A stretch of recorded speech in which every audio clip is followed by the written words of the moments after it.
The balance is 0. The woman behind the glass said again, slower this time, as if Elena were the one who had misunderstood. Elena Marsh looked down at the statement in her hand, the page she had folded and unfolded so many times the creases had gone soft as cloth. $41,612. 3 weeks in a hospital bed she did not remember lying down in. For a summer night she did not remember at all.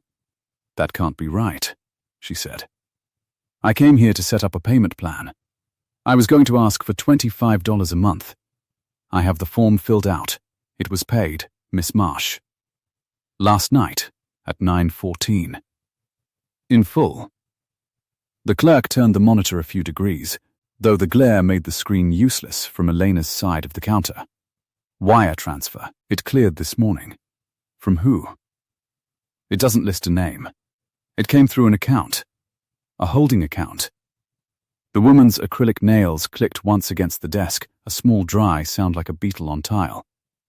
Honestly, honey, most people just say thank you. What Elena did not know yet, could not have known, standing there in the antiseptic chill of the billing office with a paper cup of water sweating in her fist, was that the man who had cleared that balance wanted one thing in return. He wanted her to keep forgetting. She said thank you. She always said thank you. It was a reflex bred into her by 29 years of being the one who apologized for taking up space. Then she stepped out through the sliding doors into the white heat of a July afternoon, and the city hit her like an open oven. Bus exhaust, hot asphalt, the sugar and yeast smell of the pretzel cart on the corner, and she stood on the curb and tried to understand why generosity felt exactly like a hand closing over her mouth. 3 weeks ago, on the 9th of July, Elena had gone down to the harbour promenade after work and had not come home. That was the whole of what she knew. The rest lived in other people's mouths. A jogger had found her at the bottom of the granite stairs by the old ferry landing, near the marina where the Ashford Towers threw their glass shadows across the water. There had been a storm coming in off the bay, the first real heat storm of the summer, the kind that turned the air to warm soup and then broke it open. The doctors said she had struck her head. They said the swelling had pressed on the part of the brain that files a night into memory, and that the file for that night, and for most of the day around it, had simply never closed. Retrograde amnesia, one of them had called it, in the gentle voice people used when they were describing something they could not fix. You may get it back, the neurologist had said, folding his glasses. Tomorrow, in a year, in pieces. Or you may not. The brain is not a filing cabinet. It's more like the tide. She remembered the tide. That was the cruel part. She remembered the smell of the harbour at night, brine and diesel and wet rope, and the sodium orange of the dock lights, and a sound she could not name that sat behind her breastbone like a swallowed stone. Sometimes, half asleep, she almost had it. Headlights swinging across wet granite, a car door, a man's voice saying her name in a way no stranger says a name. Then it slid back under, and she was left holding nothing but her own pounding heart. Her phone buzzed. Priya, tell me you got a payment plan, and you're not spiraling on a sidewalk. Priya said. I'm not spiraling on a sidewalk. You're on a sidewalk right now, aren't you? The bill's been paid. Elena moved out of the sun, into the thin shade of a scaffolding. All of it. Somebody wired $41,000 to the hospital last night and didn't leave a name.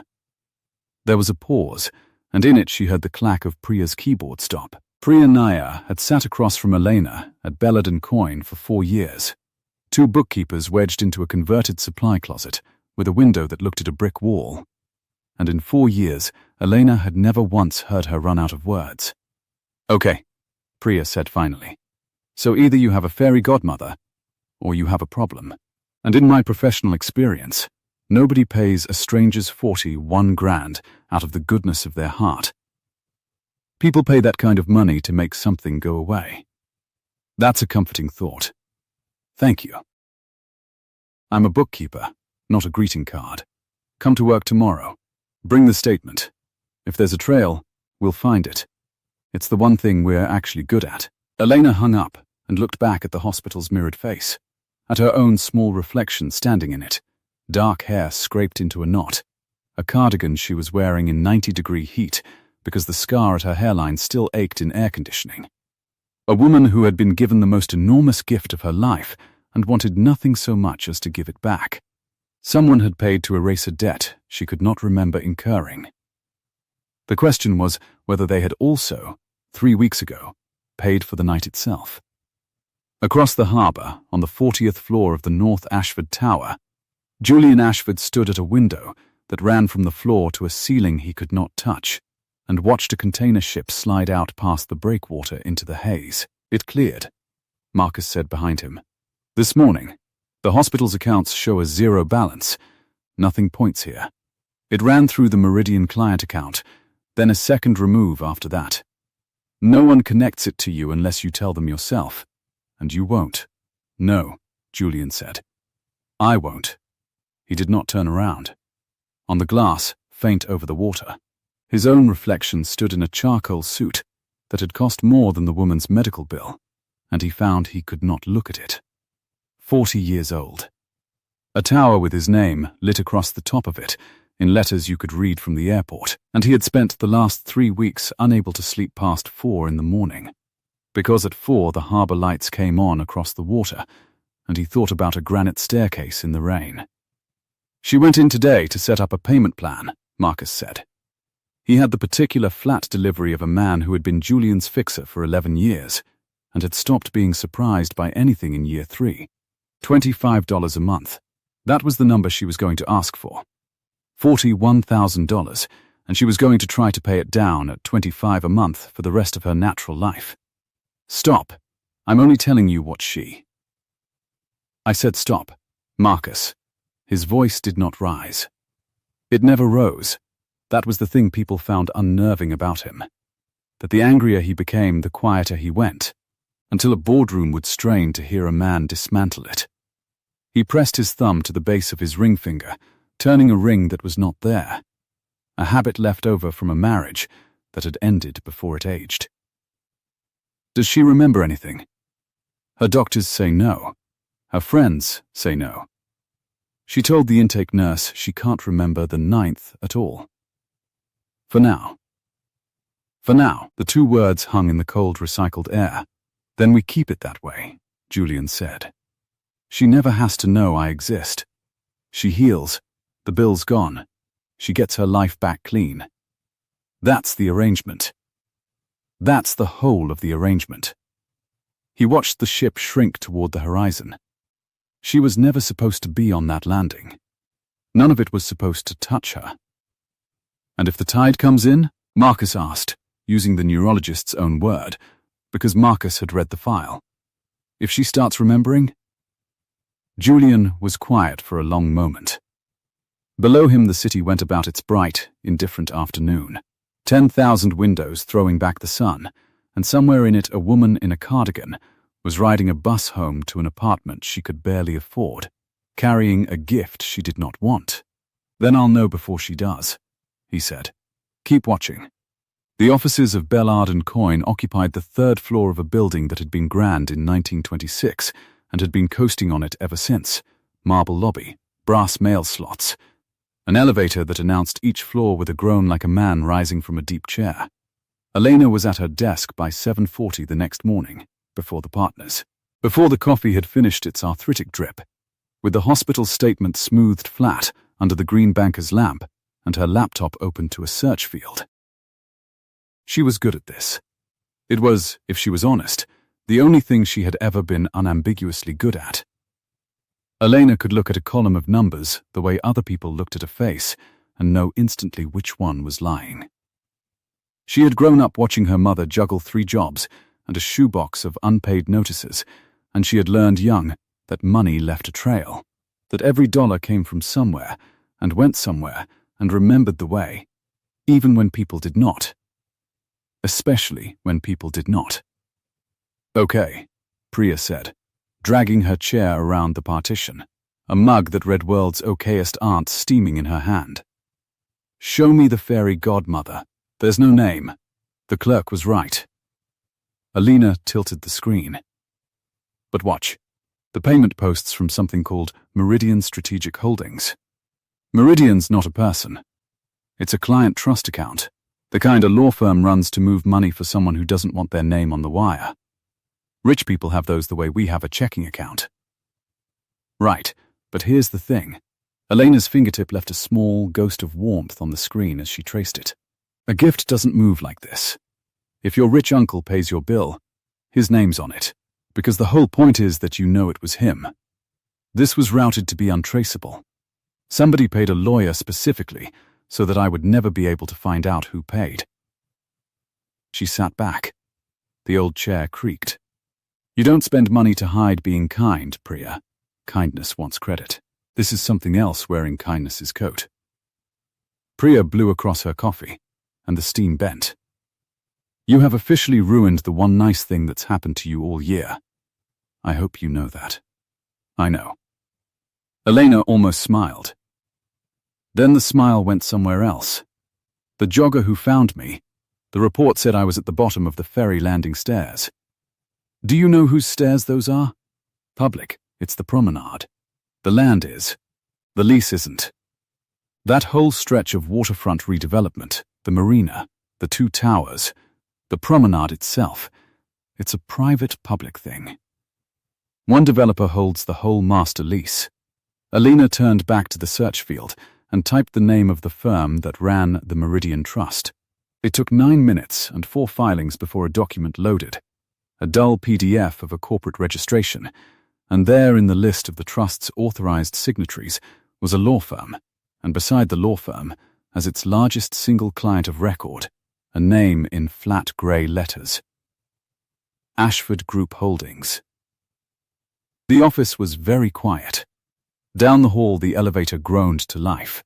Elena, Priya said slowly, reading it upside down. Ashford is in the towers. Ashford is in the guy whose face is on the side of a bus. Ashford is in the man who owns the exact piece of ground where I hit my head, Elena said, and her own voice sounded far away to her, thin and level, the voice she used for numbers that would not reconcile, and who, 3 weeks later, paid to make my hospital bill disappear without a trace. She should have felt frightened. Some part of her, the animal part behind the breastbone, was frightened. The swallowed stone was back, heavy and cold, but over the fear, rising through it the way heat rises off summer pavement, was something she had not felt in the 21 days since she'd woken up in a bed that folded her into a stranger's version of her own life. She felt awake. Because a gift, you accept. You say thank you. You spiral on a sidewalk. You spend the rest of your life at $25 a month, feeling small. But a cover-up has a shape. A cover-up can be traced. And whatever had happened on that granite staircase on the 9th of July, whatever her own brain had locked in a room and thrown away the key to, the man in the tower across the water knew it. He had spent $41,000 to be sure she never found the door. What are you going to do? Priya asked, and for once there was no wryness in it at all. Elena closed the laptop. Through the office's one grimy window, past the brick wall, a slice of the harbour showed silver in the morning heat, and above it the top of a glass tower caught the sun and held it.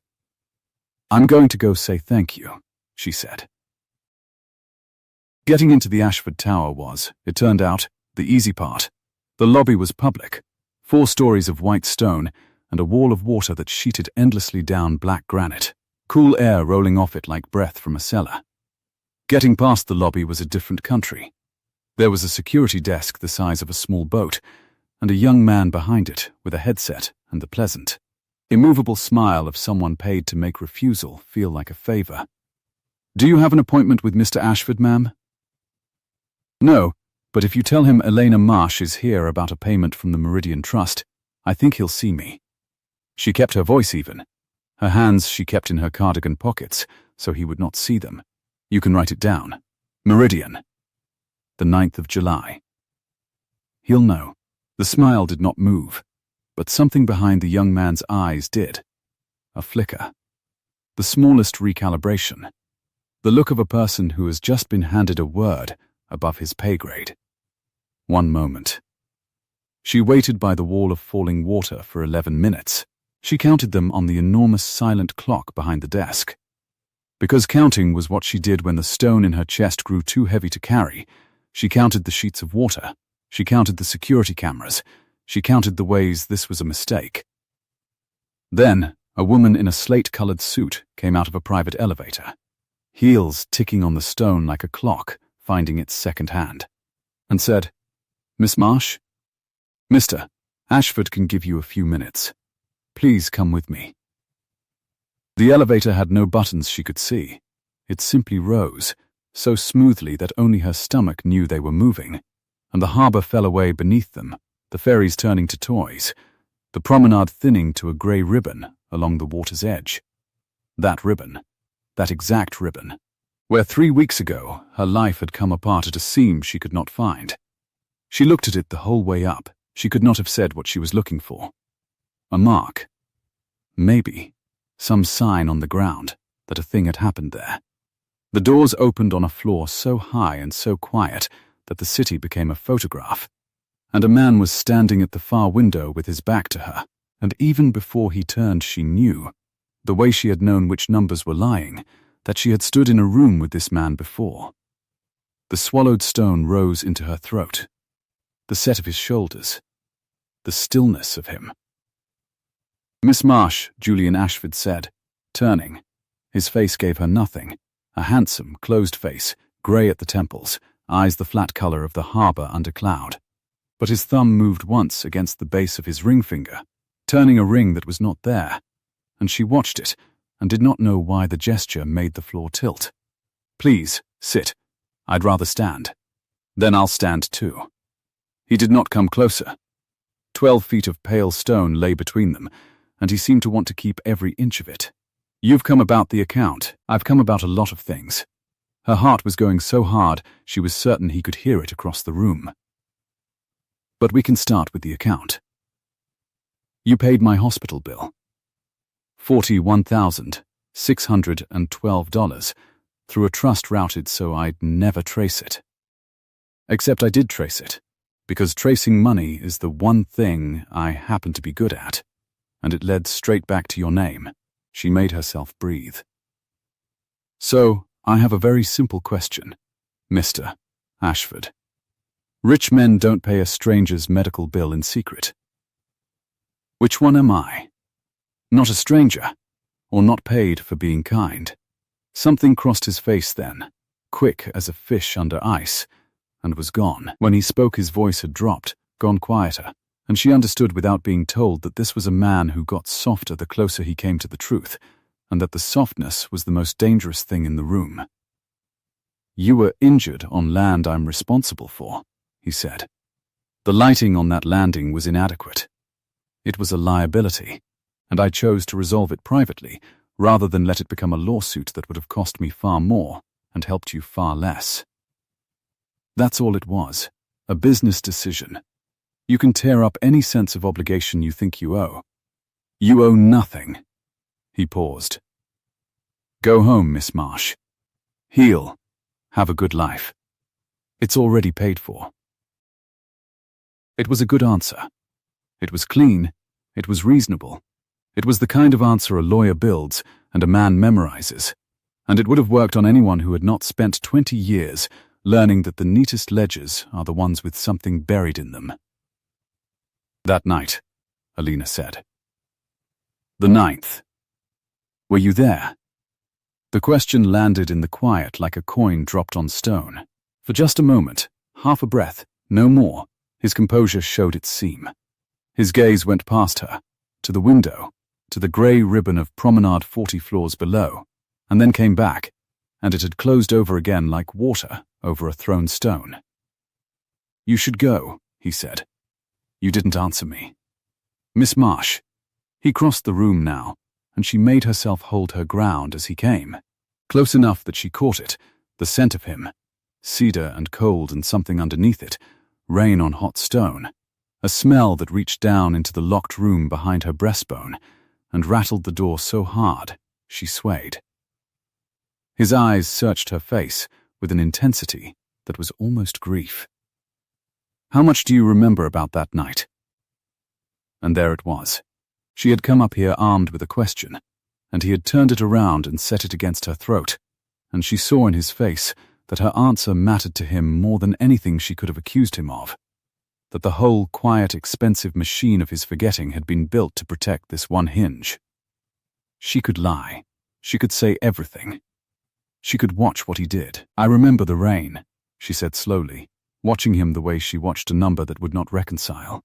"I remember headlights on wet stone. And I remember a man saying my name." The stone in her chest turned over. "You said my name, didn't you?" Julian Ashford went very still, the way the harbour goes still in the flat minute before a storm turns the water to hammered iron. "Marcus," he said, without looking away from her, to a man Elena had not even noticed standing in the doorway. "Cancel my morning." Marcus did not answer. He simply inclined his head and drew the door shut behind him, and the soft pneumatic sigh of it closing was the loudest sound in the room. Then it was only the two of them and 40 floors of glass, and the harbour lying flat and bright below like something pressed under a lens. "Sit down before you fall down," Julian said. "Please, you've gone the colour of paper." "I'm fine. You're not." He crossed to a low console along the wall, and she heard the click of a latch, the chime of glass, water poured from a carafe. He came back holding a tumbler out to her across the 12 feet he had defended so carefully a minute ago, and now closed without seeming to notice he was closing it. "Cold. Drink it. Your doctors would tell you the same thing if they were here, and they'd charge you for it. I already have." That almost made her laugh, which frightened her more than anything else had. She took the glass. Their fingers did not touch, but they came near enough that she felt the chill radiating off the water, and under it, the warmth of his hand, and the two temperatures met in the half-inch of air between them like a held breath. "You called me Elena," she said. "Downstairs, to your assistant. It was Miss Marsh. But on that landing, in the rain, you said Elena. I remember the shape of it. Nobody says a stranger's first name like that. You were unconscious." His voice stayed low, level, terribly reasonable. "People say a great many things to a person who won't wake up. It doesn't mean what you want it to mean. What do I want it to mean?" He looked at her for a long moment, and something moved behind the harbour grey of his eyes. Deep down, the way a shape moves under water and you cannot tell if it is a fish or the shadow of a cloud. "That there's a story," he said. "That the money is the small ugly corner of something larger and warmer, and if you pull it, the whole thing unspools and gives you back the night you lost. That's what everyone wants, Miss Marsh. A reason. I'm telling you the reason is dull. Bad lighting and a good lawyer. Let it be dull." The scar at her hairline had begun to ache, the cold of the room finding the old fracture, the way it always did, and she pressed 2 fingers to it without meaning to. His gaze followed the movement, and his whole face changed, just for an instant, before he mastered it. Not curiosity, not guilt. Something closer to pain. "It hurts you to look at that," she said slowly. "The scar. Why?" "You should go home."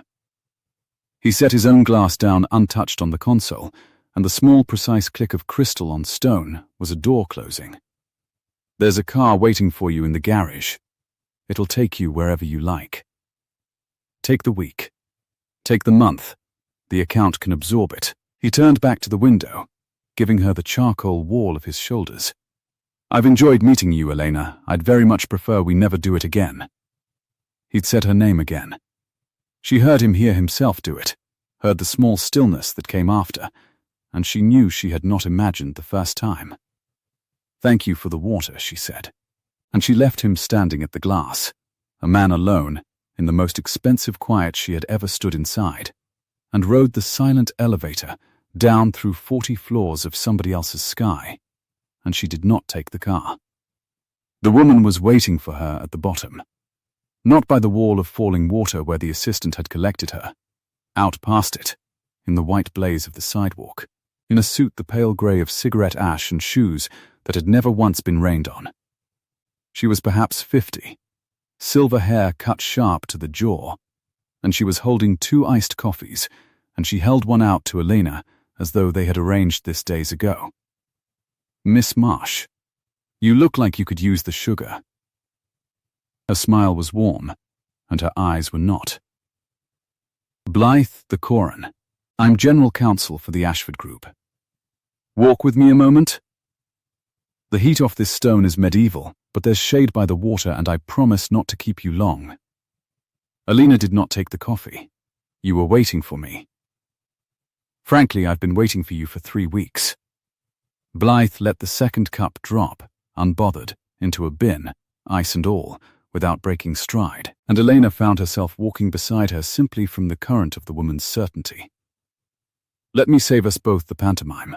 Because I respect a person who does numbers for a living, Priya said you were sharp." She let that land. "Yes, I know where you work. I know Bellard and Coyne. I know you're Miss Nair.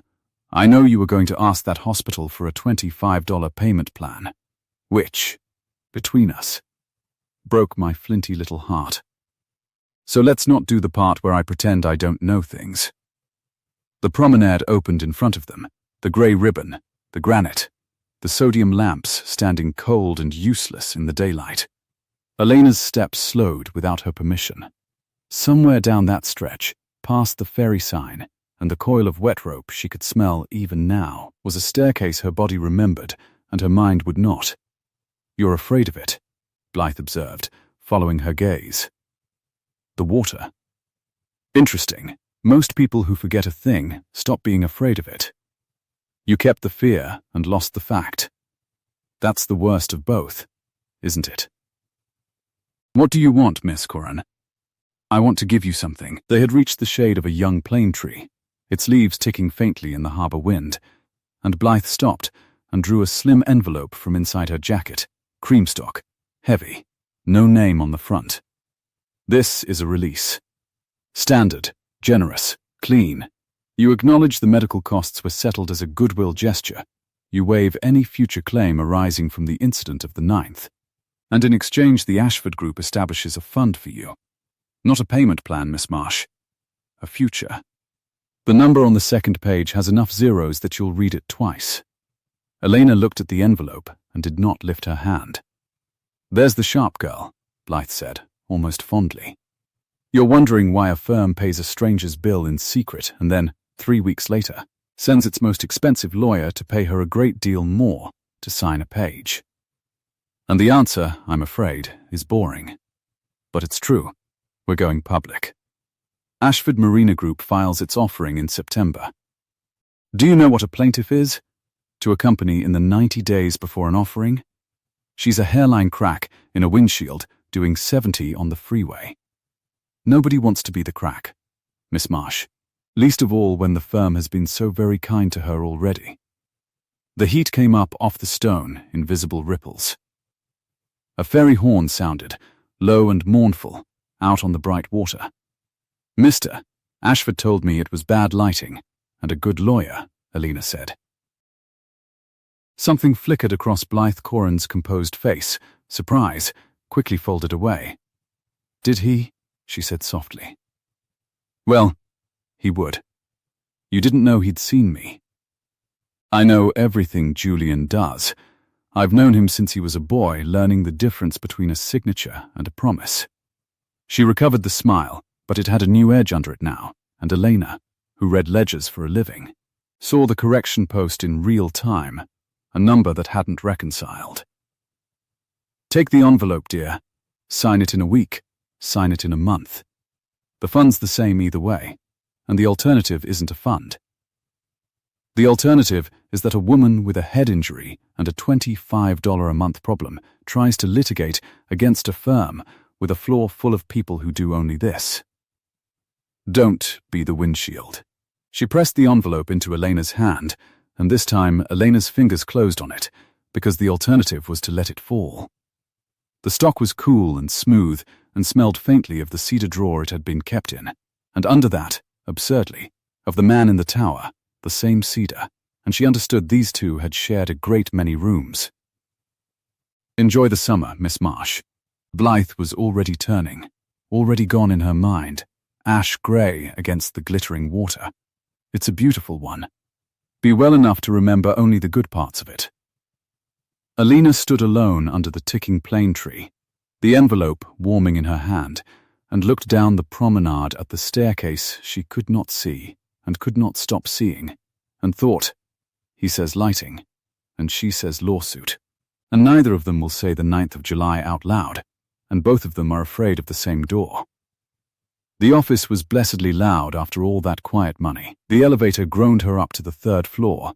The radiator in the corner clanked, though no one had asked it to in July, and Priya took one look at Elena coming through the frosted glass door with a cream envelope in her fist, and stood up so fast her chair rolled back and hit the file cabinet with a bang. "Nope," Priya said. No, you have the face. What is that? What's the envelope? Who died? Sorry. Who do I have to fight?" General counsel of the Ashford Group bought me an iced coffee and threw it in a bin and offered me a fund. Elena set the envelope on her own desk, under the green banker's lamp, next to the softened hospital statement, 2 pieces of the same expensive silence lying side by side. "They're filing to go public in September. I'm a crack in the windshield." Priya came around the partition and read the 2nd page over Elena's shoulder, and Elena heard the exact moment she reached the number, because Priya, who never ran out of words, made a small sound like a hiccup and said nothing at all for 4 full seconds. "Elena," she managed, "that is not go-away money. That has never been here money." "I know. People do not pay never-been-here money over a badly lit staircase." Priya's finger jabbed the page. "They pay it over what a badly lit staircase is standing on top of." Okay, bookkeeper brain. Follow the smell." She dragged her chair around, and the wheels shrieked, and it was the most normal sound Elena had heard all day. What do we actually know? We know the money moved through a trust called Meridian. We know Meridian's parent is Ashford. What's Meridian for? A firm doesn't name a slush account after nothing. Elena was already typing, the search field glowing, her pulse settling the way it only ever did, with her hands on a keyboard and a trail in front of her. Meridian Strategic Holdings. It holds the master lease on the whole waterfront, the towers, the marina, the promenade. Which we knew. 9 minutes. 4 filings. The dull grey PDFs stacking up. Then, wait. What? Meridian's audited by an outside bookkeeping shop for the lease compliance filings. Small firm, 3rd party, arm's length, the kind you hire so the numbers look independent before an offering. Elena's fingertip went cold against the trackpad. She scrolled. She read the name of the outside firm on the compliance letter, and the office went very far away, the clanking radiator, the smell of old coffee and toner, all of it receding down a long, bright tunnel. "Elena," Priya's voice had changed. "Why do you look like that?" "Because I know that firm." She turned the screen. "That's us, Priya. That's Bellard and Coyne. That contract came in 8 months ago. The big new client nobody would talk about. The one the partners took to lunch and wouldn't name. Meridian's lease audit was assigned to a bookkeeper here." Her mouth had gone dry. "It doesn't say which one." The radiator clanked. Down the hall the elevator groaned, taking someone else up into an ordinary afternoon. "You," Priya said. It wasn't a question. It was you. That's why you were down at that marina on the 9th of July after work. Wasn't it? You weren't taking a walk. You never take walks. You hate the water. You had a reason to be standing on Ashford's own front step at night. I don't remember having a reason. Elena pressed her fingers to the scar, hard, as though she could push the door open from the outside. I don't remember the contract. I don't remember the marina. I don't remember any of it. She looked at the cream envelope, at the number with too many zeros, at the man in the tower who said bad lighting, and the woman in ash grey who said windshield. But somebody does. And somebody spent $41,000 to be sure that when the tide came in, it came in empty. Julian was still at the window when Blythe let herself into his office without knocking, which she had done for 20 years and would do at his own retirement. "You saw her," Blythe said. "You followed her out to the promenade with a release." He didn't turn. On the glass, her ash-grey reflection joined his charcoal one. 2 ghosts hung over the harbour. "I told you to leave it with me. And I have watched you leave things with you for 3 weeks, Julian. And the result is a woman standing in your lobby saying the 9th of July to a boy on the security desk. Ice rattled. She'd kept her own coffee. I did it clean. A fund, a waiver, gratitude on both sides. In September, there are underwriters who will take this company apart, line by line. And every one of them will ask the same question your father taught you to fear. Is there anything on this ground that can move? And there is. She can move. She's not a liability." His thumb turned the ring that wasn't there. "She's a person who lost a night. There's a difference, even if it doesn't fit on your second page." Blythe was quiet a moment, and when she spoke again, the courtroom had left her voice. "I've known you since you were 9 years old, holding your father's hand at a ribbon cutting and hating every second of it. So I'm going to say the thing no one on your floor will say." She set the coffee down. "You didn't route that money through Meridian to protect the company. If it were the company, you'd have let me paper it in daylight, the way we paper everything. You hid it because you didn't want her to know. And a man doesn't hide a kindness, Julian. You taught me that. So whatever happened on that landing that you've never once described to me, your own counsel, I need to know if it's the kind of thing that ends with a fund, or the kind that ends with your name in a caption." For a long moment, Julian said nothing.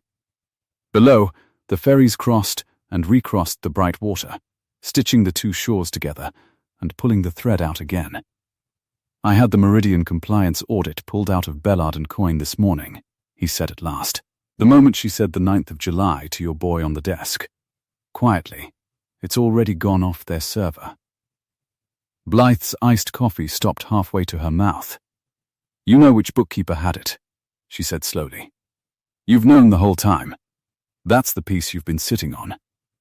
Her eyes narrowed, decades of reading him behind them. "Julian, was she working for us on the 9th of July? Was Elena Marsh standing on that landing because this firm put her there? Leave the audit where I put it this morning, Blythe. If she was ours that night, that isn't a slip and fall. That's a duty of care. That's a whole other order of exposure. That's—" Blythe set the cup down with a crack. "Why on earth would you pay her medical bills yourself? Through a trust, in the dark, if she was on the clock for the company. The company would have paid that in an afternoon and never blinked. Unless," she stopped. The silence stretched.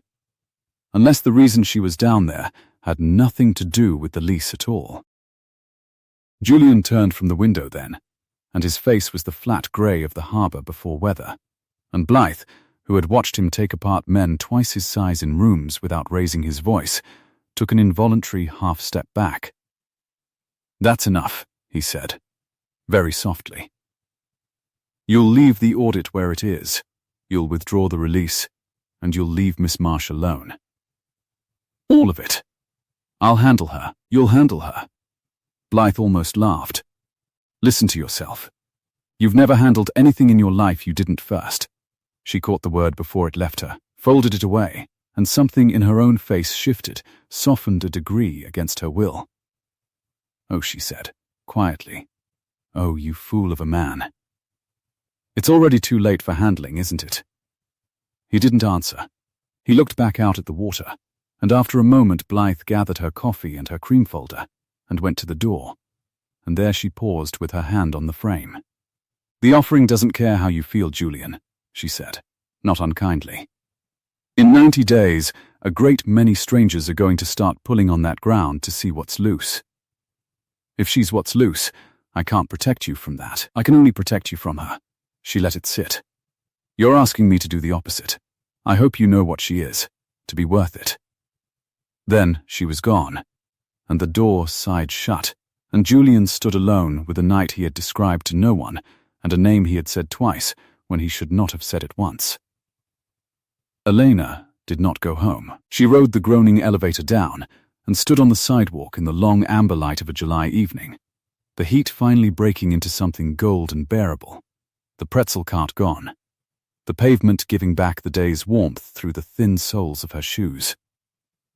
Her apartment was north, 3 transfers, a fan in the window, and a fridge that hummed.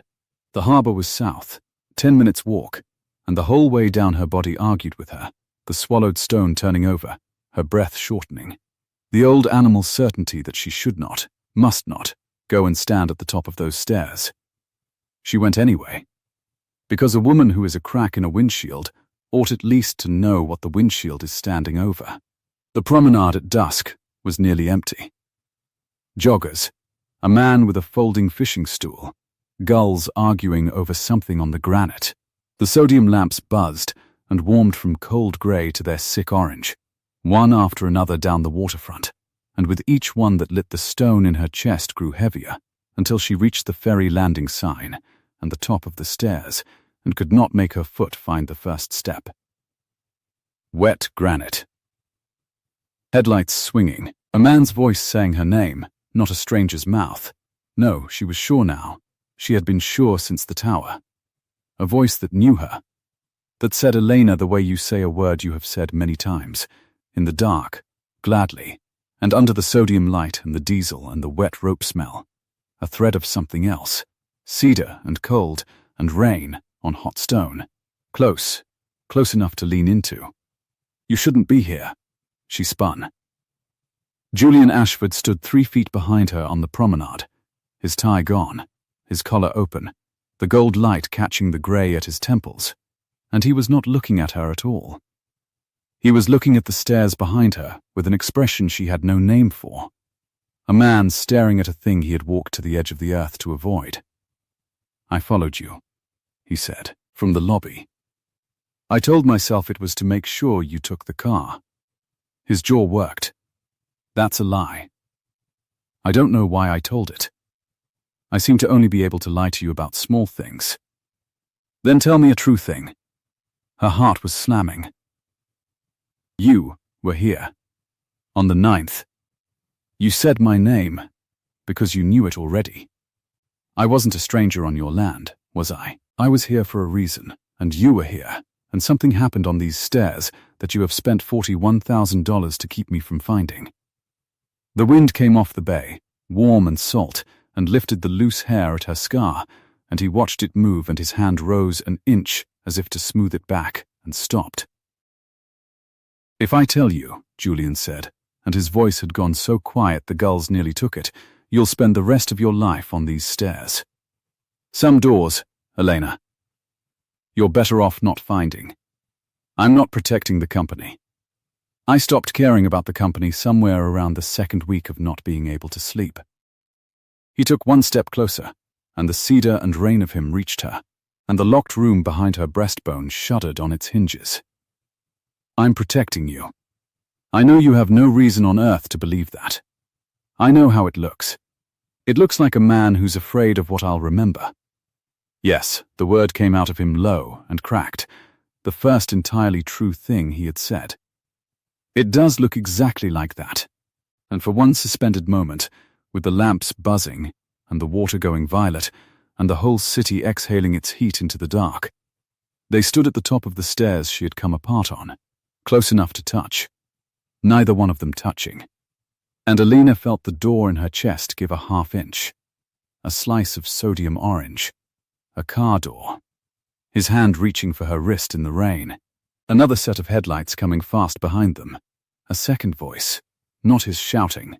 She gasped and staggered, and Julian caught her arm, his grip warm and sudden and absolutely certain, the exact grip her body had remembered on these stairs, and she looked up at him with the fragment blazing behind her eyes and said, "There was someone else here." That night. There were 2 cars. Her voice shook. Julian, who was the other person on these stairs? And she watched every drop of color leave his face. He didn't answer. The last lamp down the promenade caught and buzzed to orange, and the tide slapped once against the granite below. And Julian Ashford looked at her the way a man looks at a ledge he has already stepped off. "Come away from the stairs," he said. "Answer me first." Elena, her name again, low, and she felt it land in the same place it had landed 3 weeks ago in the rain. "I will tell you a true thing. I've decided that. But not here. Not with your body deciding it wants to fall down these steps a second time. Look at your own hand." She looked. Her fingers were locked white around the iron rail, and she had not told them to do that. The stone in her chest turned, heavy and cold. "All right," she said, and let go, and the letting go cost her more than she showed. He walked her back up the slope of the promenade, not touching her, keeping a careful foot of warm salt air between them, and she noticed that he set himself on the waterside, his shoulder to the harbour, as though he could stand between her and the whole bright, dangerous bay. They came to a bench under the plane trees, where the ash-grey lawyer had pressed the envelope into her hand that afternoon, and he did not sit, and neither did she. "You weren't a stranger on my land," Julian said. He said it to the water. "That's the true thing. You came to the marina on the 9th because you asked to see me. You chose that place. You chose the hour. I only chose to come." The words went into her and found nothing to hold to. No memory, no shelf, just the smooth blank wall her own brain had built. "Why would I ask to see you? I don't know you. I audit lease numbers in a converted closet. You're a face on the side of a bus." "Because of the numbers." He turned. In the sodium light, the grey at his temples had gone to old silver, and his face was doing a thing she had not seen it do in the tower. It was letting her in. A door opening on a dark room, 1 inch, then 2. "You found something in them. You're the one who found it, Elena, before anyone. And instead of doing the safe thing, the career thing, the thing that keeps a bookkeeper in her closet with her pension intact, you brought it to me." "Found what?" "I have it," he said. "What you sent me. I've carried it for 3 weeks, because I couldn't decide whether keeping it was protecting you or robbing you." He reached into his jacket, slow, telegraphing the movement the way you move around a spooked animal, and drew out a folded sheet of paper gone soft at the creases. Soft as cloth, she thought. Soft as the hospital statement she had folded and unfolded 100 times, and something in her went very still at the sight of 2 people wearing the same nervous habit into the same page. He held it out across the foot of summer air. "It's your email," he said. "To me. Sent at 6:52 in the evening on the 9th of July. Read it, and then tell me you're a stranger who fell down some badly lit stairs." Her hand did not want to take it. Her hand took it. The paper was warm from his body, and it smelled of cedar, and the words on it were typed in the flat, careful register she used for numbers that would not reconcile. And she knew, the way she knew a lying column at a glance, that she had written them. Because no one else on earth arranged a sentence the way she did when she was frightened and pretending not to be. "Mr. Ashford," it read. "You don't know me. I do the third-party lease compliance audit on Meridian Strategic Holdings for Bellard & Coyne. I found something in the reconciliations I can't take to my own partners, because the trail runs through them. I need 20 minutes, and I need it not to be in either of our offices. I'll be at the old ferry landing by the marina after work tonight. Please come alone. If I'm wrong, I'll apologize and you'll never hear my name again. I'm not wrong." E. Marsh, the harbour tilted. She sat down on the bench because the alternative was the ground. "The trail runs through them," she read aloud, and her own voice sounded like a stranger's reading a stranger's confession. "Through my partners. Through Bellard & Coyne." She looked up. "Somebody at my own firm is moving money through the Meridian audit. And I found it. And I didn't go to the police. I didn't go to the partners. I came to you." "You came to me," Julian agreed quietly, because whoever it was had already made sure the police and the partners were the last 2 doors you could walk through. You understood that in an evening. It took my people a week to confirm what you'd sketched on the back of a lease report. Something that was almost a smile touched his mouth and did not survive. You are, Elena Marsh, the single most dangerous bookkeeper I have ever met. And I have met a great many. She should have felt afraid. She was afraid. The stone was back, cold under her breastbone. But over it, rising the way heat rose off the pale stone all around them, was that other thing, the thing that had made her walk down here against every animal instinct. She felt awake, and more than awake, she felt for the first time in 21 days, like a person who had done something, who had been someone, before the tide came in and washed the someone away. You met me on those stairs, she said slowly. You came alone, like I asked. I came alone. His jaw worked. I wasn't the only one who came. There it was. The lamp buzzed. Out on the black water, a ferry stitched its white thread from shore to shore. The second car, she said. The second car, whose, and Julian Ashford, who got quieter the closer he came to the truth, went so quiet that she had to lean toward him to catch it, and the cedar and cold and rain on hot stone of him reached down into the locked room behind her ribs and rattled the door until it groaned on its hinges. That, he said, is the thing I paid $41,000 to keep out of your mouth. Because the moment you can say that name out loud, Elena, you stop being a woman who fell and start being a woman who knows. And a woman who knows is worth a great deal of trouble to a certain kind of person. A great deal more trouble now than she was 3 weeks ago, because in 90 days, that person's entire fortune walks out onto a public stage to be counted. He crouched then, so his eyes were level with hers on the bench, so close she could see the exhaustion in them, the 4 a.m. of the last 3 weeks. I moved your bill in the dark, so no one would see a line connecting Julian Ashford to Elena Marsh. Not to hide a kindness. To hide you. To make you, in every record that matters, a slip on a wet step and nothing more. So that the person from the second car would look at you and see a closed file, and leave you alone to heal, and go on believing the only witness lost the witnessing. You made me a closed file. Her voice had gone thin. You decided I was safer stupid. I decided you were safer alive and whole and free, which is not the same as stupid, and if you'd seen what I saw at the bottom of those stairs, you would have decided the same. His control cracked on the last of it. Just a hairline. Just enough. I'm not a good man, Elena. I've never once been accused of it, and the accusation would not stick. But I have been trying, very badly, for 3 weeks, to do one good thing without letting anyone, including you, find out I did it. And you traced it anyway. Of course you did.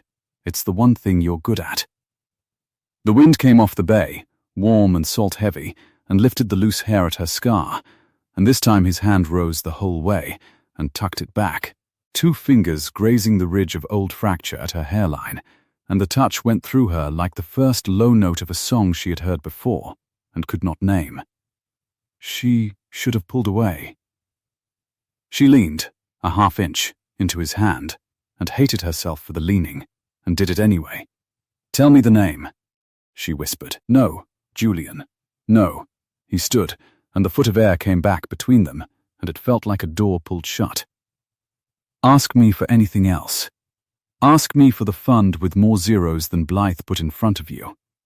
Ask me to burn the whole offering to the waterline. I'm halfway to it already. God help me. But don't ask me to hand you the one thing that turns a healing woman back into a target.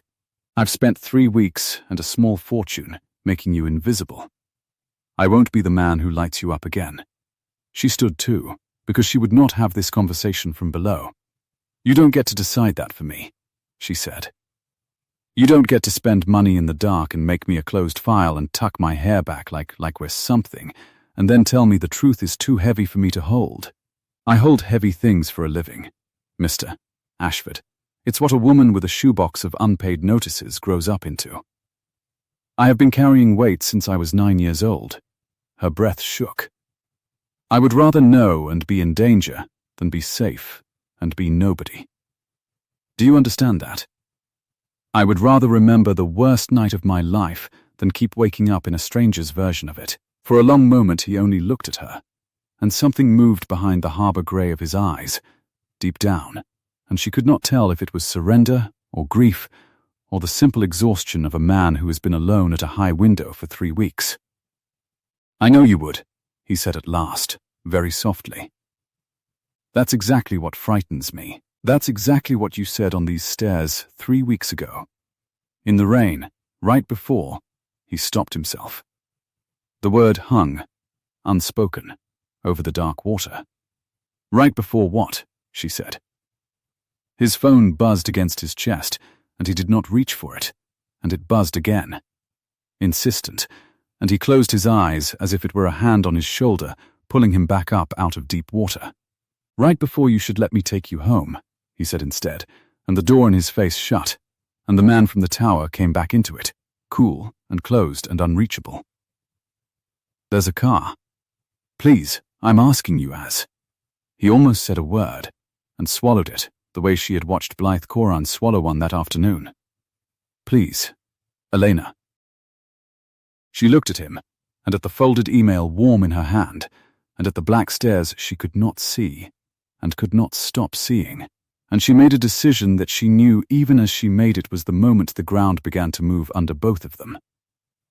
All right, she said. Take me home. She let him walk her to the car. She let the door close on the cool leather quiet of it, and she kept the email folded in her fist the whole way north. Because it was hers. Because she had written it. Because it was the first solid thing she had held in 3 weeks that her own hand had made. And because a woman who audits money for a living knows that the person who tells you don't pull that thread is telling you exactly where the thread is. The car was too smooth and too quiet, and it smelled of cedar and leather and faintly of him, and Elena sat in the back of it, with her scar aching in the cold recycled air, and watched the harbor slide away behind glass. And somewhere between the second bridge and the third transfer she would never now have to make, the driver's console chimed, and a voice came through it that she recognized. She's in the car, the driver said, low, thinking she couldn't hear over the road. Northbound. He wants a man on her building tonight. Same as the last 3 weeks. Same as the last 3 weeks. The words dropped into her like a coin onto stone. She sat very still in the cool dark, the email crushing softly in her fist, and did the arithmetic she was best at in all the world. The arithmetic of who knew what from when. A man on her building. Tonight, same as the last 3 weeks. The 3 weeks she had spent believing she was a woman alone in a 5th floor, walk up with a fan in the window, healing in obscurity, invisible, a closed file. Somebody had been outside the whole time. Julian had said invisible like a gift he'd given her. He had not said invisible to everyone but me. Stop the car, she said. The driver's eyes found her in the mirror. Ma'am, Mr. Ashford asked me to see you to your... I said stop the car. She heard the level in her own voice, the numbers that won't reconcile level, and so did he. The car slid to the curb on a wide, bright avenue, still holding the day's heat, and she was out of it before it had fully stopped, into the exhaust and the fried onion smell of a cart, and the noise of a city that did not know her name, and it was the first fully honest air she had breathed since the tower. She walked 4 blocks in the wrong direction to be sure the car did not follow, and it did not, because Julian Ashford was too careful a man to make a scene on a public avenue in the 90 days before his offering. Then she stopped in the doorway of a shuttered dry cleaner, the plate glass warm against her shoulder, the smell of steam and starch leaking from under the grate, and she took out her phone and called the one number she trusted. You're not spiraling on a sidewalk, Priya answered. You're spiraling in a doorway. I can hear the traffic. What happened? He's had someone watching my building. Elena pressed her palm flat to the warm glass to stop her hand shaking. For 3 weeks, Priya. Julian Ashford has had a man on my street since the night I woke up in that hospital. And I never saw him. And I never felt him. And I let that man tuck my hair behind my ear an hour ago and tell me he was protecting me. The phone was quiet. Down the avenue a bus sighed at a stop, and it sighed, she saw with a lurch, wore a glossy photograph of the harbour and 2 glass towers and the single flat word Ashford, and she had to look away from it. "Okay," Priya said, and there was no wryness in her now. None, just the low, steady voice she used when the numbers were real. "First, are you safe right now? Real question. I don't know. That's the whole problem. I don't know what safe is anymore. He says I found something in the Meridian audit. He says the trail runs through our own partners. He says that's why I was at the marina that night. I emailed him. Priya, I have the email. I wrote it. And he won't tell me who the second person on the stairs was, because he says the moment I can say the name out loud, I stop being a woman who fell and start being a woman who knows." She heard Priya sit down. She heard the specific groan of the world's okayest aunt chair. "Say the client's name again," Priya said slowly. "The Meridian audit. Whose desk did it sit on?" "It doesn't say in the filing. It just says a bookkeeper at Bellard and Coyne." "Elena," Priya's voice had changed shape entirely. "I pulled the assignment log this afternoon. After you left. Because I was worried, and worrying makes me nosy, and nosy is a marketable skill in our line of work." A breath. "The Meridian compliance audit isn't assigned to a bookkeeper anymore. As of this morning, it's not assigned to anyone. It was pulled out of our shop entirely at 8:40 today, and the whole engagement folder is gone off the server. Not archived. Gone. Like it was never ours." 8:40. Elena did the arithmetic again, cold and fast. She had been standing in the Ashford lobby at 8:40, counting the sheets of falling water, waiting 11 minutes for a man to decide whether to see her. He had cancelled his morning. He had also, that same morning, made a phone call, and somewhere a slate-suited lawyer had lifted an entire audit out of a converted closet and made it disappear off a server as though it had never lived there. "Move the audit," she could almost hear him say, in that voice that got quieter the closer it came to the truth. Quietly, "Today, he erased it," she said. "He erased my work off the server the same morning I walked into his building. He told me to my face on that bench that he'd made me invisible. I thought he meant the hospital bill. He meant all of it. He's been scrubbing me out of the record for 3 weeks, 1 file at a time, and calling it protection." "Or," said Priya, and Elena could hear her choosing the word the way you choose your footing on wet stone, "he's been scrubbing you out of the record because the thing you found is still live, and the person who followed you to that marina is still sitting somewhere with a great deal to lose in 90 days, and a paper trail with your name on it is the exact map that leads them back to you. Both of those are true at the same time, Elena. That's what makes it a bad one. He's either the man protecting you or the man managing you, and from where you're standing in that doorway, you cannot tell the two apart, because they do the identical thing. They both make you disappear." The steam hissed under the grate. Elena closed her eyes, and behind them the sodium orange swung, headlights on wet granite, a car door, and a second set of lights coming fast behind the first, and a voice that was not Julian's shouting something the shape of a name. "There's one way to tell them apart," she said. "Don't say it." I made a backup. Her eyes came open. "Priya, I always make a backup. You know I do. You've mocked me for it for 4 years. The paranoid bookkeeper, with the copy of the copy.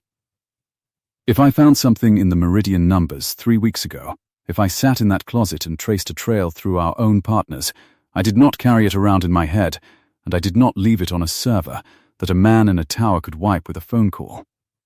I put it somewhere. Somewhere that's mine."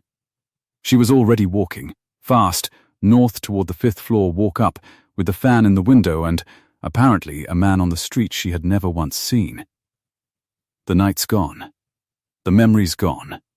But the money left a trail, and I am the kind of woman who writes the trail down twice. Whatever I found on the 9th of July, a version of it is waiting for me at home, and so is Julian Ashford's man on your building," Priya said sharply. "Elena, wait for me. Do not go up into that apartment alone to dig up the one thing that turns you back into a target. His words. You just told me. His exact words, with a stranger watching the door. Meet me. Anywhere. We do it together, or we do it in daylight. But you do not do it alone tonight. Do you hear me? You do not. He said I stop being a woman who fell, and start being a woman who knows. Elena stopped at the mouth of her own street. Down at the far end, under the one working lamp, a dark sedan sat at the curb with its engine off, and a shape behind the wheel, patient, unhurried, the way you sit when you have sat there for 3 weeks, and expect to sit there for 3 more. Her heart slammed. The stone rose into her throat. I'm tired of being the woman who fell, Priya. I've been her for 21 days, and I don't remember choosing her. I'd rather be the one who knows. Elena, I'll call you when I have it. She ended it before Priya could answer, and she stood at the mouth of the street in the warm July dark, the day's stored heat breathing up off the pavement into her face. And she looked at the patient sedan and the patient shape in it, and then up at her own dark window on the 5th floor. And she made the second decision of the night that she knew, even in the making, was a step off a ledge. She did not go in the front. There was a service alley behind the building, a narrow slot that smelled of warm brick and dryer exhaust and the green rot of a summer dumpster, and she had never once used it in 3 years. And she used it now, her back to the warm wall, her scar throbbing in time with her pulse, the folded email still crushed in one fist, and her keys threaded silent through the fingers of the other. She let herself in the back stair, a hot airless shaft that the building forgot to cool, and she climbed it in the dark past the smell of 100 dinners, and on the 5th floor landing she stood outside her own door with her key in the lock and listened to her own apartment breathe.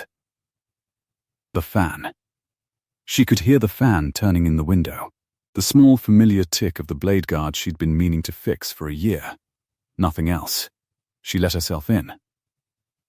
Everything was exactly as she'd left it that morning, in the ordinary universe where a hospital clerk was about to tell her the balance was 0, the unwashed cup, the fan, the box. The box. A shoebox on the top shelf of the closet. The one thing she had carried through 6 moves and a lifetime, her mother's habit passed into her hands. The copy of the copy. The paper you keep, because paper doesn't care who owns the server. Her mother had kept unpaid notices in a box like it. Elena kept truth. She took it down. Her hands were not steady. Inside, under the birth certificate and the lease and the 2 photographs, and the little dross of a careful life, was a plain manila envelope she did not recognize, and did not remember buying, and did not remember sealing. But it was her handwriting on the front, the flat, careful capitals she used for numbers that lied. And it said only, Meridian, if anything happens.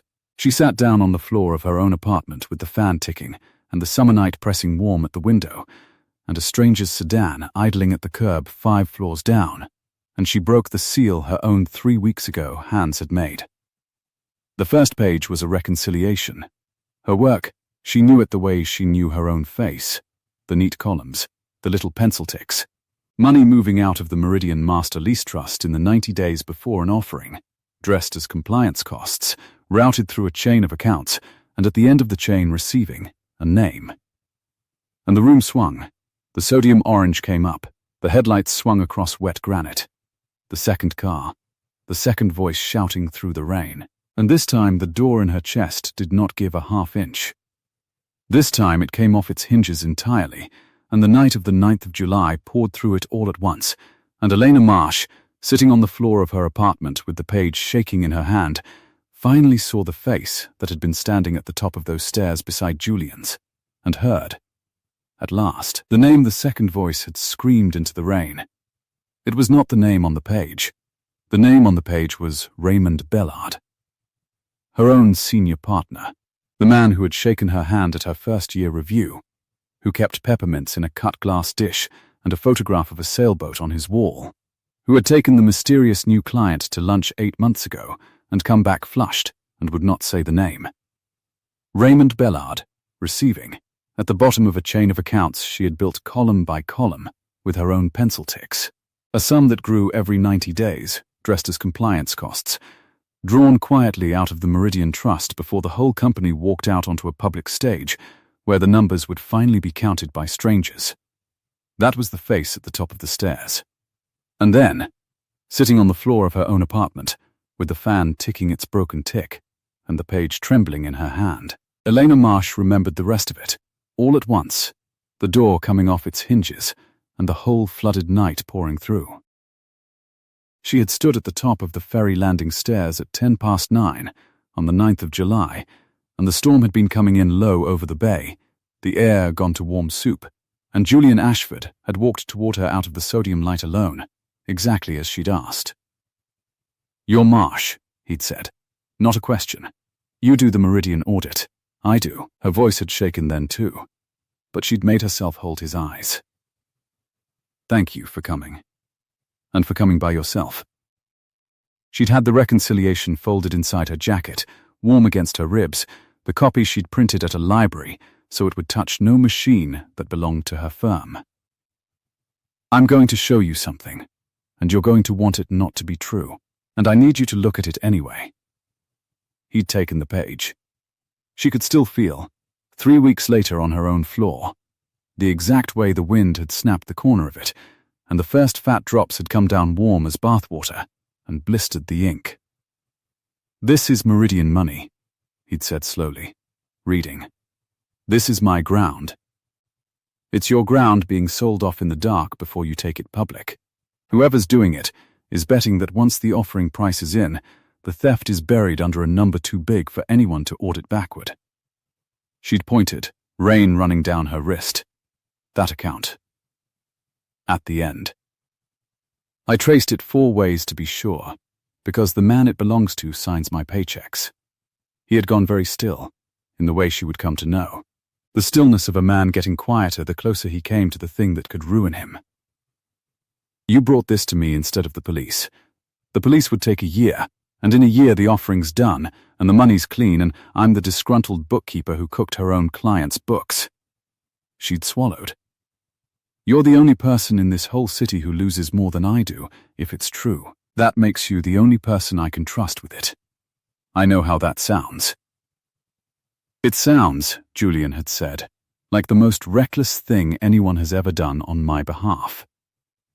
And that was when the second headlights had come. They'd swung across the wet granite from the top of the ramp, too fast, a long pale car braking hard on the slick, and a door had opened, and a voice had cut through the rising wind.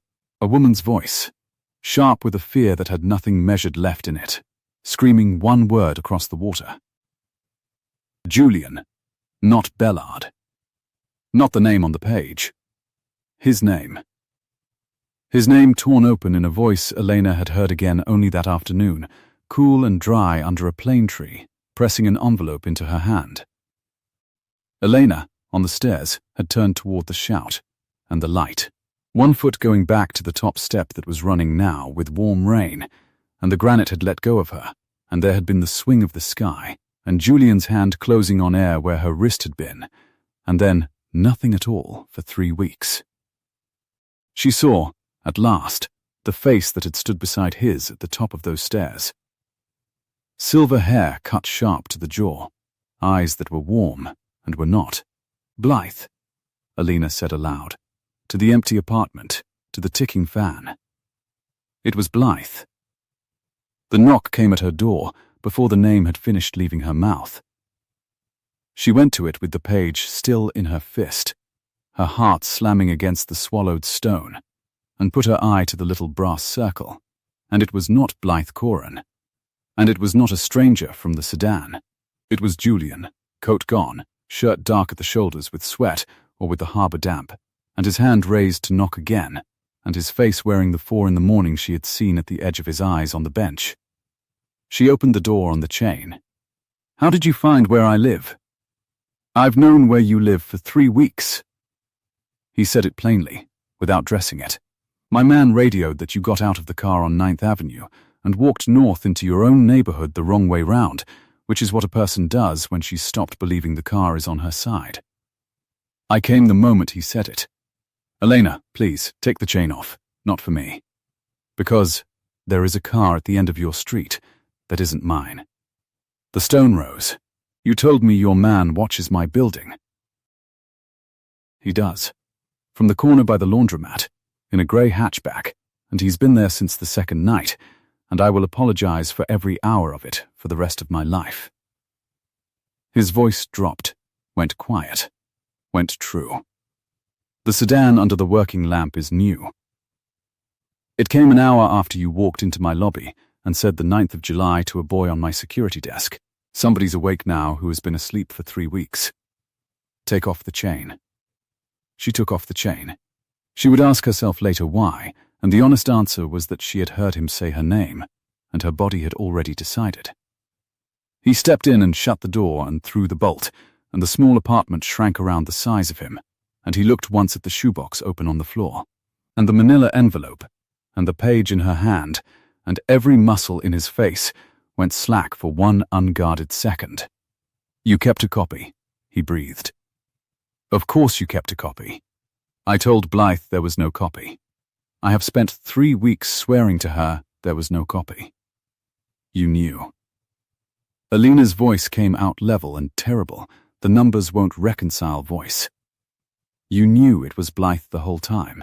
On that bench you told me a man came you weren't expecting, and you let me think it was a monster, and it was the woman who bought me an iced coffee and threw it in a bin. It was your own lawyer, the one who's known you since you were 9 years old, since I was 9 years old.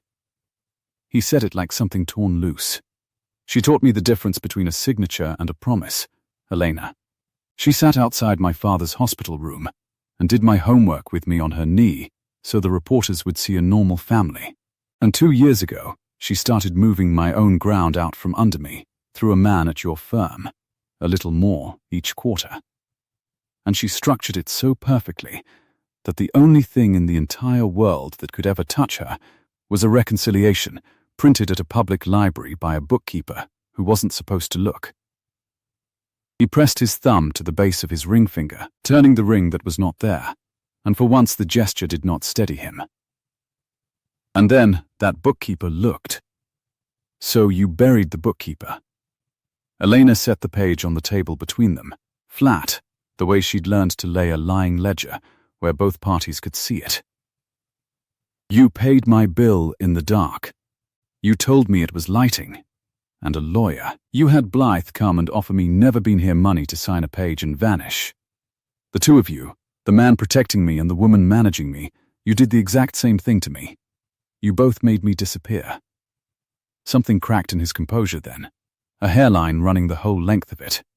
I made you disappear from Blythe, he said. I could not prove what she'd done. Bellard's name is the only name on any paper she ever let exist, and Bellard would take the fall, and she would grieve prettily at his sentencing and keep every dollar. The only proof that ever existed was the page you'd printed, and I believed it went into the water with you off that stair, so I made you the one thing she'd stop hunting, a slip on a wet step who lost the night and wanted a payment plan. I made you small so she would let you heal. His breath went ragged. And I told myself that was mercy, and it was cowardice, because the brave thing was to burn her down, and I couldn't lift the match against the woman who raised me. You are braver than I am. You printed a second copy and put it in a shoebox and wrote if anything happens on the front in your own hand. You knew, 3 weeks ago, exactly what I've been too much of a coward to say. Elena looked at the page, and at the envelope in her own frightened capitals, and at the man standing in her kitchen who had wept, apparently, into no one's shoulder for 3 weeks. Then, say it now, she said, the brave thing. Say it out loud. Blythe Corin has been stealing from the Ashford Group for 2 years, and she was on those stairs the night you fell, and I have known both of those things every hour since, and I chose your safety over my own honesty because I could not bear to be the man who lost you and her in the same season. His voice had gone almost to nothing. There, it's out of me. It cost less than I thought, and more than I can afford. Her phone lit on the counter, buzzing, and they both looked at it, and the name on the screen was Priya, and under it a second buzz, a message, 3 words that stopped the room. She's downstairs. Coran, the sedan under the working lamp, had not been Bellard's after all. It had been patient because its passenger was patient. Because Blythe Coran had sat in it for an hour deciding, the way she decided everything, what the numbers required. And now, the numbers had told her, and the buzzer for the 5th floor sounded through the apartment. Long and even, a woman leaning on a button with no hurry in her at all. "Don't," Julian said. "Let me go down." No, Elena was already moving, gathering the page, sliding it back into the envelope, tucking the envelope flat against her spine under the cardigan where a printed reconciliation had ridden warm against her ribs 3 weeks before. She built this, so the only proof lives in my hands. Then it's my confrontation. You've had 11 years of getting quiet in rooms while other people spoke. Mr. Ashford, stand in the corner and be quiet in this one. Something almost like the old dry Priya voice touched her mouth. You'll be good at it. You've had practice. She pressed the button and let Blythe Coran in. The stairwell breathed its 100 dinners up the shaft, and then heels on the treads, unhurried, ticking like a clock finding its second hand, and Blythe arrived on the 5th floor landing in ash-grey silk that had never once been rained on, and stood in the doorway of the 5th floor walk-up as though she owned the lease on it. Which, Elena thought, she very nearly did. Miss Marsh. Her eyes moved past Elena to Julian in the corner, and did not widen, did not flicker. She only set her mouth in something rueful. And Julian. Well, I did tell you it was too late for handling. She stepped in without being asked. She smelled of cedar and cold, the same drawer, the same rooms. Frankly, I'd hoped to have this conversation with the fund still on the table. That was the kind version. You've made me use the other version, and I want you to know I don't enjoy it. You were on the stairs, Elena said. The apartment went very still. The fan ticked. Down in the street a bus sighed at its stop. I was on the stairs, Blythe agreed, after a moment, and it was almost a relief in her voice, the relief of a woman setting down a heavy case she'd carried a long way. I followed him. I'd been following him for a week. He'd gone strange, secret, and a general counsel who lets her principal get strange and secret 90 days before an offering isn't doing her job. I came around that ramp, and my headlights found the two of you at the top of those stairs, and I saw the paper in his hand, and I knew in 1 second flat what it was, because I'm the one who spent 2 years making sure a paper like that could never exist. She drew a slow breath. And I did the only thing my body knew how to do. I screamed his name, not yours, his, because for 30 seconds I forgot every account I'd ever moved and remembered a boy at a ribbon cutting, and all I could think was that he was standing at the edge of a wet stair in a storm with a stranger who could ruin him. And I stepped back, Elena said, and I fell, because you frightened me.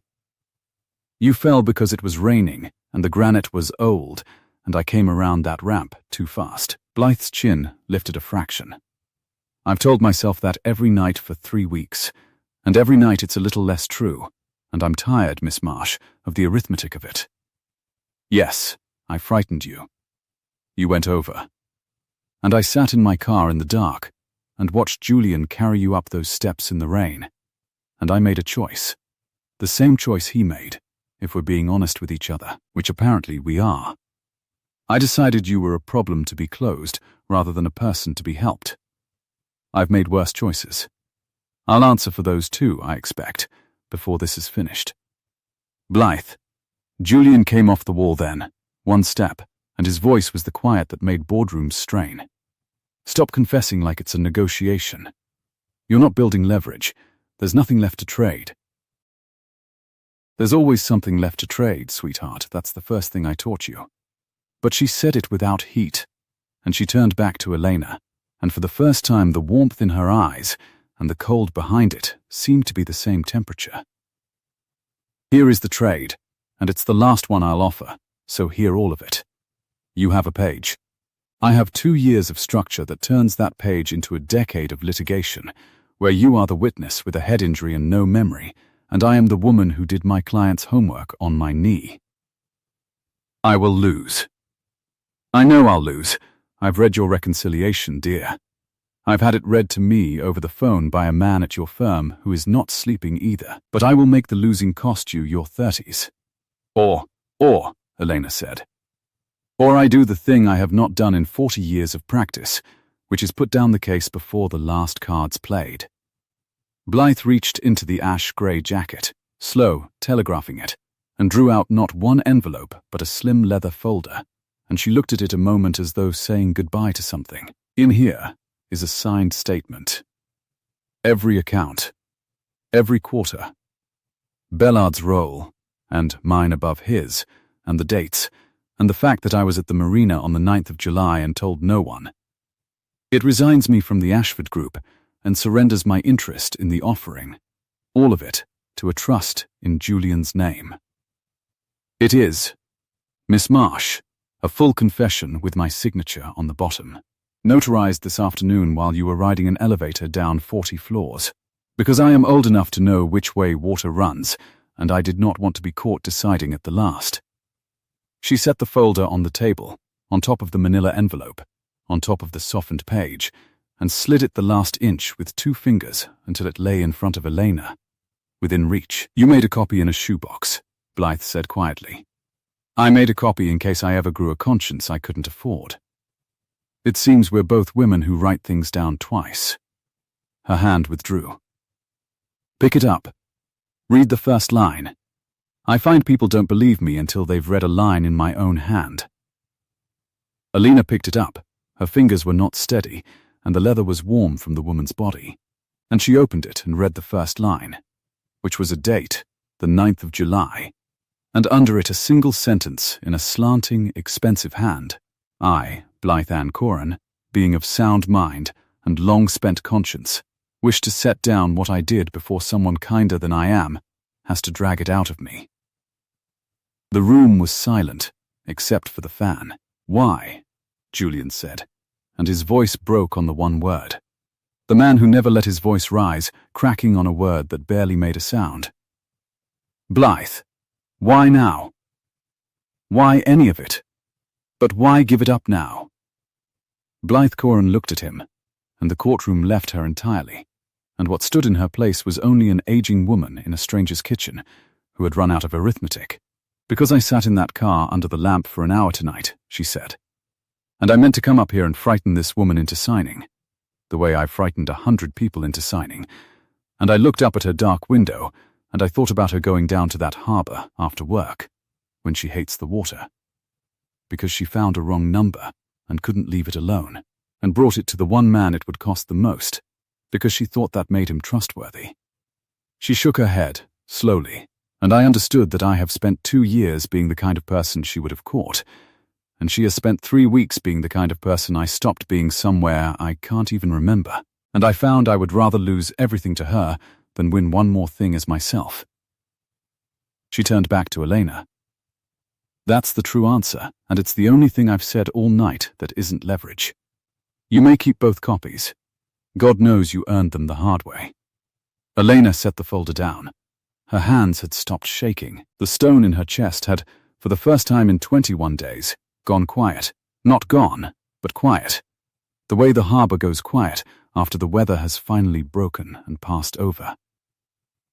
Bellard, she said, will be arrested Monday. My statement names him first and loudest. A ghost of the old dry edge returned. He kept peppermints in a cut-glass dish and thought that made him a gentle man. He was the easiest signature I ever bought. Don't waste a moment's pity on Raymond, dear. He certainly never wasted one on you. And the offering, Julian said, is finished in its current form, which is the correct outcome, since its current form was built on a hollow place. Blythe drew herself up, and the silk fell straight, and she was almost herself again, only lighter, as though she'd set down not a case, but a coat she'd worn too long into summer. You'll take the company public in the spring, clean, with a general counsel, who isn't me, and a story about how you found the rot in your own house, and cut it out yourself. It'll price higher for the honesty. That, I'm afraid, is the last free piece of advice I'll ever give you, so write it down. She moved to the door. I'll wait in the sedan. There's a man at your firm who is going to want to talk to the authorities before I do, and I intend to make sure he doesn't lose his nerve. At the threshold she paused, one hand on the frame, exactly as she had paused at Julian's office door that afternoon. Miss Marsh. For what my saying so is worth, which is nothing, you were the best auditor I ever tried to bury. I hope you'll believe that's a compliment, coming from me. It's the only kind I know how to give. Then she was gone, heels ticking down the shaft into the summer dark, and the bolt of the front door, when Julian slid it home behind her, was the loudest sound Elena had ever heard. For a long moment neither of them moved. The fan turned. Warm night air came through the window screen, carrying up from the street the smell of hot pavement giving back the day, of somebody's late dinner, of the whole indifferent city that did not know either of their names. You stood in the corner and were quiet, Elena said at last. You really are good at it, I told you. Something that was almost the shape of a smile moved across his exhausted face, the novelty of it, as though the expression were new equipment he had not yet learned how to work. 11 years of practice. She should have felt triumph.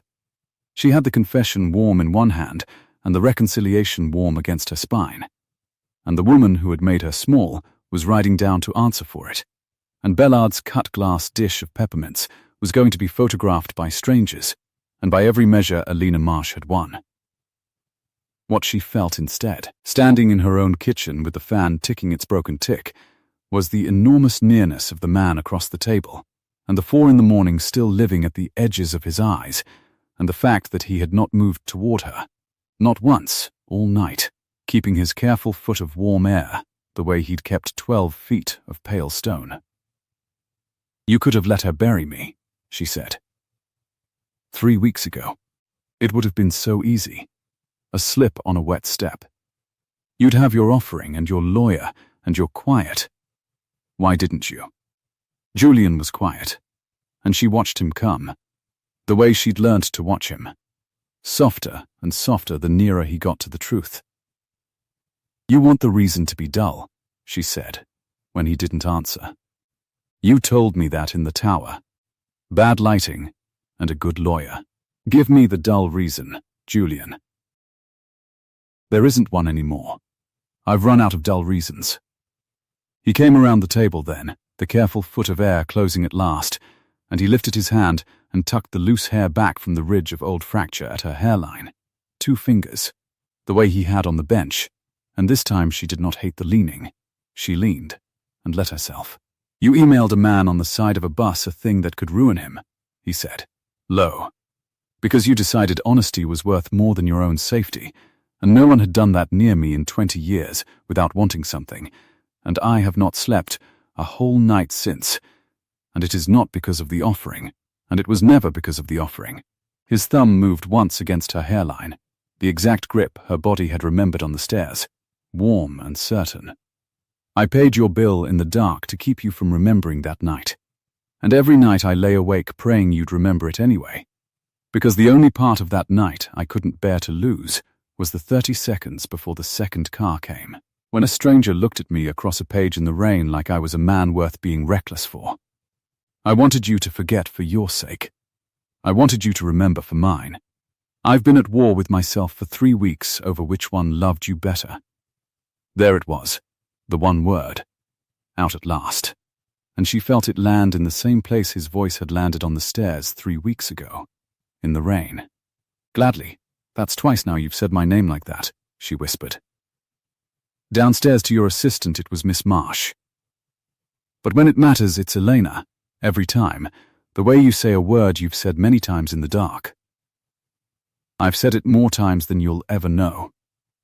To an empty office at 4 in the morning, mostly, his forehead came down to rest against hers, and she felt him breathe, cedar and cold, and rain on hot stone, the smell that had rattled a locked door until it came off its hinges. I'm not a good man, Elena, I told you that too, but I would like, very much, to spend a while trying to be one where you can see me do it. In daylight, for once, with my name on it. She thought of a hospital clerk sliding a monitor a useless few degrees. She thought of $41,000 moving through the dark specifically, so that she would never know a kind thing had been done. She thought of a man who had learned, somewhere in a tower above the water, that the only way he knew to love a person was to make her disappear. "Then start now," she said, and closed the last half-inch herself, because she was tired of being the woman things were done to in the dark, and she would not have this in the dark either. "Say the whole thing in the light. I hold heavy things for a living. I can hold that one." "I love you," Julian Ashford said, plainly, in a fifth-floor walk-up with a broken fan and the whole warm summer night pressing at the screen. No trust, no remove, no account to rote it through, his name on it and nowhere left to hide. "I've loved you since a stranger stood on my stairs and told me she wasn't wrong. She wasn't." Elena Marsh, who had woken 21 days ago in a stranger's version of her own life and traced her way back to herself $1 at a time, kissed him.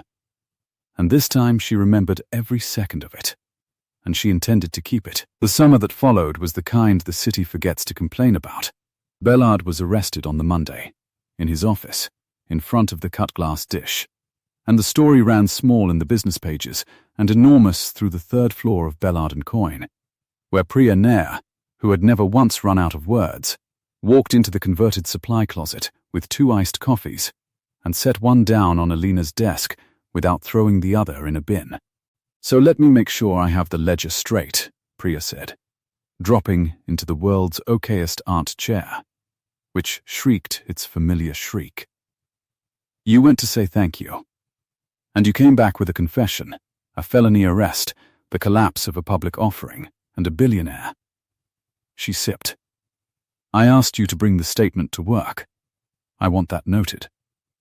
I asked for a piece of paper. You also told me nobody pays a stranger's 41 grand out of kindness."